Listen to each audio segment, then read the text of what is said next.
Assalamualaikum warahmatullahi wabarakatuh.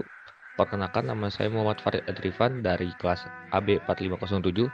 Video ini ditujukan untuk memenuhi tugas pada mata kuliah tata kelola perusahaan, yaitu berupa membuat video tentang good corporate governance. Oke, di sini saya akan menjelaskan 4 pembahasan pokok utama GCG, yaitu yang pertama itu adalah nilai perusahaan, kedua pendekatan pengukuran nilai perusahaan, dan tiga metode menilai perusahaan, dan yang keempat pengaruh GCG terhadap nilai perusahaan. Oke, sebelum kita masuk ke pembahasan, sebaiknya kita harus tahu dulu apa itu good corporate governance.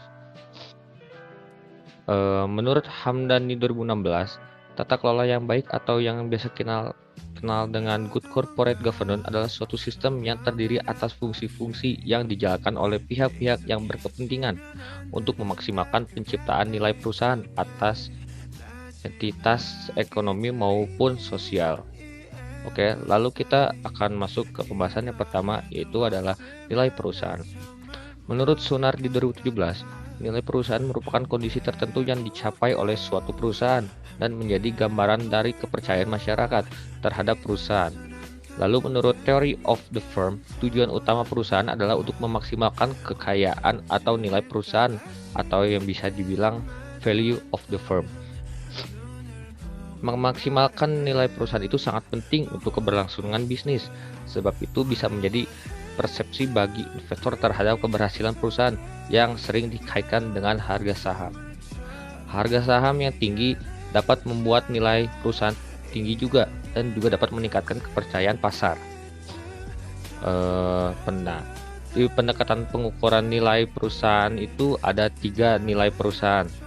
Yang pertama adalah laba bersih atau net profit approach, merupakan pendekatan laba bersih memiliki asumsi bahwa biaya modal saham atau cost of equity dan biaya hutang atau cost of debt dianggap konstan sehingga perusahaan dapat meningkatkan utang. Kenaikan utang membuat biaya modal rata-rata mengalami penurunan mendekati biaya utang dan mengalami peningkatan setelah mencapai pada level tertentu, dan kondisi ini meningkatkan nilai perusahaan. Lalu yang kedua adalah pendapatan operasi bersih atau net operating income approach.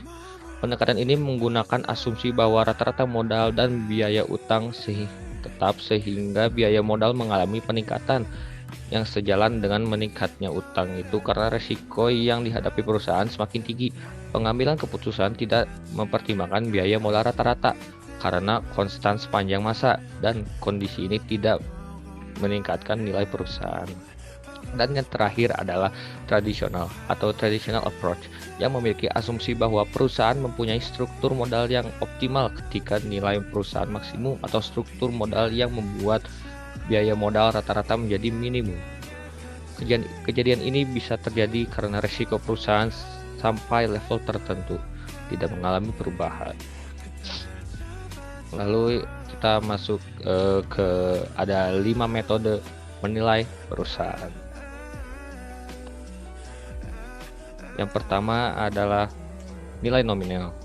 Ini adalah nilai yang tercantum secara formal dalam anggaran dasar perseroan, yang contohnya seperti PT Goto Gojek Tokopedia atau yang kita sering dengar dengan Goto, yang menetapkan nilai nominal saham Rp1 per lembar.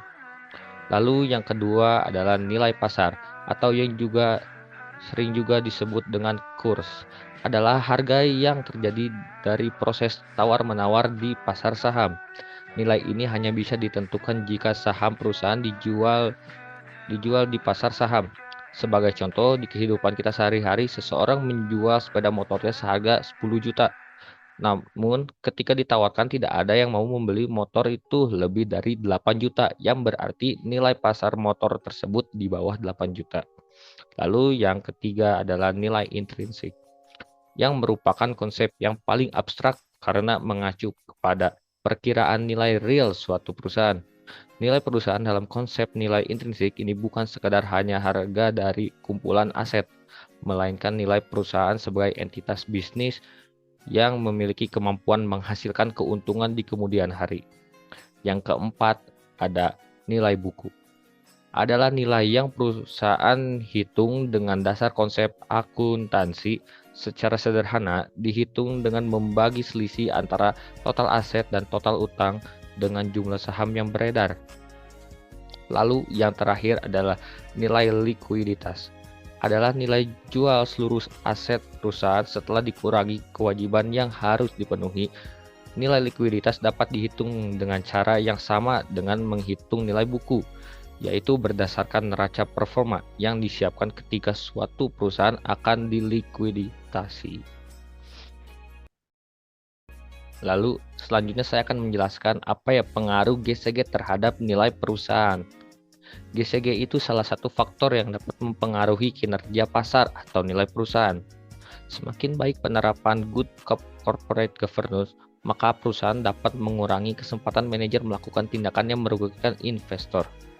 Lalu ada beberapa hal yang dapat menyebabkan GCG berpengaruh pada nilai perusahaan, yaitu yang pertama adalah tingginya kesadaran perusahaan untuk menerapkan GCG sebagai suatu kebutuhan, bukan sekedar kepatuhan terhadap regulasi yang ada. Yang kedua adalah manajemen perusahaan tertarik dengan manfaat jangka panjang dari penerapan GCG. Yang ketiga, unsur budaya yang berkembang di lingkungan usaha nasional sangat menunjang penerapan GCG. Lalu yang terakhir adalah GCG akan lebih dipercaya oleh investor. Dalam hal tersebut, penting bagi pelaksana modal. Tumbuhnya kepercayaan investor kepada perusahaan dinilai dapat meningkatkan jumlah investor yang masuk ke dalam pasar modal untuk melakukan investasi atau membeli saham perusahaan. Baik, saya rasa sekian dari materi Good Corporate Governance. Saya memilih materi ini pada week 6 dengan alasan karena saya memiliki rasa ingin tahu yang tinggi dalam materi Good Corporate Governance ini. Dan setelah saya pelajari, materi ini cukup menarik bagi saya. Saya rasa sekian dari penjelasan materi tentang Good Corporate Governance. Mohon maaf jika ada kesalahan kata. Sekian. Terima kasih dan wassalamualaikum warahmatullahi wabarakatuh.